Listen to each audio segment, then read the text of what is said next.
Hi friends, good morning. It's Monday morning. As usual, நம்மளுடைய daily routine work ஆரம்பிச்சாச்சு. So நம்ம morning பிரேக்ஃபாஸ்ட்லேருந்து ஆரம்பிக்கணும். அதுக்கு முன்னாடி நம்ம காலையில் எழுந்திரிச்சோன்னே நம்ம மாடிக்கு போய்ட்டு எக்ஸசைஸ் எல்லாம் பண்ணிவிட்டு வார்ம் அப் எக்ஸசைஸ், அப்புறம் ஸ்ட்ரெச்சிங் எக்ஸசைஸ், அதே மாதிரி பல வகையான எக்ஸசைஸ் எல்லாம் நம்ம பண்ணிவிட்டு அதுக்கப்புறம் தான் இப்போல்லாம் கிச்சன் ரூம்குள்ளேயே நுழையிறது. ஆனால் என்ன ஆச்சு பாருங்களேன், நம்ம எடுத்த எடுப்புலேயே எப்பயும் போல் ஒன்றா நம்ம பாடி ஸ்ட்ரைக் பண்ணணும், இல்லை நாம் ஸ்ட்ரைக் பண்ணோம். ஸோ அது ஒரு வகையில் ஸ்ட்ரைக்காக போய் நேற்று விலாகை என்னால் போட முடியல. ஏன் கேட்டால் நாங்கள் வெளியே போகிற வேலை இருந்ததுனால அந்த டயட்டு விலாகை என்னால் நேற்றும் கண்டினியூ பண்ண முடியல, இன்றைக்கும் கண்டினியூ பண்ண முடியல. ஸோ நம்ம இன்றைக்கி காலையில் இட்லி தான் ரிப்பேர் பண்ணோம். வீட்டில் இட்லி மாவு எப்போயுமே இன்ஸ்டண்ட்டாக ரெடியாக இருக்கனால ஸோ அதை யூஸ் பண்ணி குழந்தைங்களுக்கும் டக்குன்னு ஸ்கூலுக்கு செஞ்சு கொடுத்துடலாம் அப்படின்ட்டு இட்லி மாவு இருந்தனால முதல் நாள் போயிட்டு ரொம்ப லேட் ஆகிடுச்சு. ஏன்னா நாங்கள் திருச்சி போயிருந்தோம். அதனால் காலையில் போயிட்டு அப் அண்ட் டவுன் 450 கிலோமீட்டர்ஸ் நம்ம போயிட்டு வந்தனால ஒரே டயர்டு. அதனால் இட்லி யூஸ் பண்ணி எதாவது பண்ணலாம் அப்படின்னு சொல்லிட்டு இட்லி ஊற்றி வச்சுட்டேன். வீட்டில் முட்டை நிறைய இருந்தது. ஸோ முட்டையெல்லாம் போட்டு மஞ்சத்தூள், அதுக்கப்புறம் மிளகாய்த்தூள், கொத்தமல்லி எல்லாம், சால்ட்டு இதெல்லாம் போட்டு நல்லா அந்த முட்டையை நல்லா பீட் பண்ணி வச்சாச்சு. ஸோ இன்றைக்கி முட்டை இப்போ மஞ்சூரியன் பண்ணணும், அதே போல் முட்டை பணியாரமும் பண்ணிக்கலாம். அப்போ 2-3 வகை ஆயிரும் அப்படின்ட்டு யோசனை பண்ணேன். ஸோ அதுக்கு இன்னொன்று இட்லிக்கு நான் தேங்காய் சட்னி தான் இன்றைக்கி சிம்பிளாக நம்மளால் முடியறனால தேங்காய் சட்னி செஞ்சு வச்சிடலாம் அப்படின்ட்டு அதுக்கும் பொட்டுக்கடல, அதுக்கப்புறம் தேங்காய், உப்பு, அப்புறம் பச்சை மிளகாய், அப்புறம் கொஞ்சம் தண்ணி, இஞ்சி, நான் எப்பயுமே ஒரு சின்ன வெங்காயம், அப்புறம் ஒரு பூண்டு அதெல்லாம் போட்டு கொத்தமல்லி இனி கொஞ்சமாக போட்டு நல்லா பச்சை கலரில் நல்லா அரைச்சாச்சு. இது டேஸ்ட் நம்ம தேங்காய் போடும்போது அது ஒரு டேஸ்ட் நிறையா இருக்கும், பொட்டுக்கல்லையே கம்மி பண்ணி போடும்போது. ஒரு பேன்லேயே நான் இட்லி வெந்ததுக்கப்புறம் அந்த பேன்லேயே கொஞ்சம் தண்ணி ஊற்றி அந்த ஒரு கிண்ணத்தில் நம்ம அந்த முட்டையெல்லாம் நம்ம கலவை போட்டிருந்தோம்ல அதெல்லாம் போட்டு ஒரு பக்கம் வெந்துட்டுருக்கு. இன்னொரு சின்ன பேனில் தாளிப்பு ரெடி பண்ணிகிட்ருக்கேன் தேங்காய் சட்னிக்கு. அதுக்கும் நான் வரமிளகா, அதுக்கப்புறம் ஏற்கனவே பச்சை மிளகாய் போட்டு அரைச்சிருக்கேன், இருந்தாலும் வரமிளகாய் போட்டு கொஞ்சம் கருவேப்பிலையெல்லாம் போட்டு கடுகு இந்த மாதிரி போட்டு தாளித்து இன்னும் டேஸ்ட் நல்லாயிருக்கும், சுருக்கன்னு இருக்கும் இல்லையா, அதுக்காக. ஸோ இப்போ நம்ம முட்டை வெந்துருச்சான்னு பார்க்கணும். தொட்டு பார்த்தா மேலெல்லாம் நல்லா தான் வெந்திருந்தது. ஆனால் இப்படி சரின்னு சொல்லிட்டு கத்தியில் வச்சுட்டு கவுத்தி பார்த்தா அடங்கொய்யாலே எல்லாமே பொயின்னு ஆயிடுச்சு. எல்லாம் போட்ட முட்டையெல்லாம் உள்ளே நல்லா வேகவே இல்லை.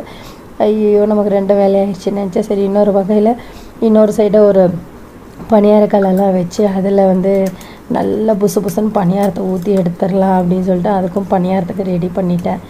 ஸோ குழந்தைங்களுக்கு டிஃபன் பாக்ஸில் இது கொஞ்சம் போட்டு கொடுத்தோம்னா அவங்க ஸ்கூலில் போய் ஈஸியாக சாப்பிட்டுக்குவாங்க. பணியாரம் கொஞ்சம் ஊறினா கூட நல்லா தான் இருக்கும், டேஸ்ட்டு நல்லா தான் இருக்கும். ஸோ அதிகமாக நான் அந்த மாதிரி ஸ்கூலுக்கெல்லாம் டிஃபனில் இந்த மாதிரி ஐட்டம்லாம் கொடுத்ததில்லை. இன்றைக்கி டயர்டாக இருக்கனால சரி இப்படி நம்ம கொடுத்து விட்டுறலாம் அப்படின்றதுனால தான் இது கொடுத்தேன். அப்புறம் இன்னொன்று ஃப்ரெண்ட்ஸ்க்கெல்லாம் அவங்க புதுசாக ஏதாவது ஐட்டம் வேணும் அப்படின்னு கேட்டாங்க. நான் 2-3 நாளாக சொல்லிகிட்டே இருந்தாங்க. ஸோ அதனால் என்ன பண்ணேன், இட்லி பாத்திரத்தில் வச்சு தானே வேகலைன்னு ஒரு அகலமான பேனில் வச்சு திருப்பி அந்த கிண்ணத்தை கொதிக்கிற தண்ணி ஊற்றி அதில் வச்சுட்டேன். அதுக்கப்புறம் சரி அப்பப்போ குத்தி பார்த்துட்டு இருந்தேன். என்ன தான் குத்தி பார்த்தாலும் மேலே நல்லா வெந்திருக்கு, உள்ளே கீழே எப்படி வெந்திருக்கும்னு எனக்கு தெரில. ஸோ நான் ஒரு 20 நிமிஷத்துக்கு மேலேயே நல்லா வேக விட்டுட்டேன். அதுக்கப்புறம் நம்ம முட்டை பணியாரம் பாருங்கள் சூப்பராக வெந்துருச்சு, நல்லா சாஃப்டாக அந்த அளவுக்கு ஸ்பாஞ்சியாக இருந்தது. ஸோ நம்ம வீட்டில் குழந்தைங்கள்லாம் முட்டை சாப்பிட்லைன்னா கூட இந்த மாதிரி நீங்கள் செஞ்சு கொடுத்துட்டிங்கன்னா அப்படி நிறையா சாப்பிடுவாங்க. ஸோ அதே மாதிரி இன்னொரு ஐடியாவும் சொல்கிறேன், டிப்ஸுன்னு கூட வச்சுக்கலாம். முட்டை நம்ம வீட்டில் ஒரு 3-4 முட்டை தான் இருக்குது. முட்டை பணியாரம் செய்யணுன்னா கூட கடலை மாவும் நீங்கள் போட்டுக்கிட்டிங்கன்னா குவான்டிட்டி ஆளுங்க வீட்டில் நிறைய இருக்காங்க அப்படின்னா கடலை மாவு கலந்துட்டு இதே மாதிரி பேன் நல்லா சூடானதும் நம்ம எண்ணெய் கொஞ்சம் நிறைய ஊற்றணும். பணியாரத்தை பொறுத்த வரைக்கும் எண்ணெய் எந்த அளவுக்கு ஊற்றுறோமோ அந்த அளவுக்கு டேஸ்டியாக இருக்கும். நல்லா எந்த அளவுக்கு பீட் பண்ணுறோமோ டேஸ்ட் செமையாக இருக்கும். அப்புறம் இதை எடுத்து நான் இப்போ பார்க்கலாம் அப்படின்ட்டு ஸோ மேலாப்பில் மட்டும் அந்த தட்டில் லைட்டாக ஒட்டியிருந்தது. எப்பயுமே ஒரு சின்ன தட்டு போட்டு அந்த கிண்ணத்து கலவை மூடிடணும், இல்லைன்னா அந்த மேலே போடுற லிட்டோட தண்ணி வேர்த்து உள்ளே விழுந்துடும். அதுக்காக தான் இப்போ எடுத்து நம்ம இதே போல் கிண்ணம் கொஞ்சம் ஆற விட்டுட்டு இதே மாதிரி தட்டினோன்னா சூப்பராக பாத்திரத்தில் ஒட்டாமல் அழகாக வந்துடும். இதே போல் இதே மாதிரி கலக்கும் போது தண்ணி அதிகமாக நம்ம கலக்கக்கூடாது. தண்ணி கலக்காமல் இருந்தோம்னா நல்லா ஒட்டாமல் வரும். இப்போ நம்ம மஞ்சூரியன் ரெடி பண்ணலாம். முட்டையை வச்சு அதே மாதிரி ஒரு பேன் வச்சு ஆயில் ஊற்றி கடுகு, உளுந்த பருப்பு, கருவேப்பிலை எல்லாம் போட்டுட்டு கொஞ்சம் பெருங்காயத்தூளும் போட்டு, எதுக்காக பெருங்காயத்தூள் போடுறேன்னா முட்டை நம்ம செய்கிறனால கேஸ்ட்ரிக் ப்ராப்ளம்ன்றனால ஒரு பெரிய வெங்காயத்தை க்யூப் சைஸ் நறுக்கி போட்டு கூட குடமிளகா எல்லாத்தையும் போட்டாச்சு. அதே போல் கொஞ்சமாக நான் மிளகுத்தூள்னால் மிளகாய்த்தூள் போட்டிருக்கேன். ஏன்னா நம்ம ஆல்ரெடி குடமிளகாய் போட்டிருக்கோம் இல்லையா, அதனால் அளவாக போட்டுக்கலாம். சோயா சாஸும் அதே மாதிரி டொமேட்டோ சாஸும் அளவாக ஊற்றிட்டு நம்ம எடுத்து வச்சுருக்க அந்த கலவைக்கு முட்டை நல்லா நம்ம பேன் கேக் மாதிரி சூப்பராக ரெடி பண்ணி வச்சுருக்கோம் இல்லையா, அதை அப்படியே எடுத்து பெரிய பீஸாக போட்டுருங்க.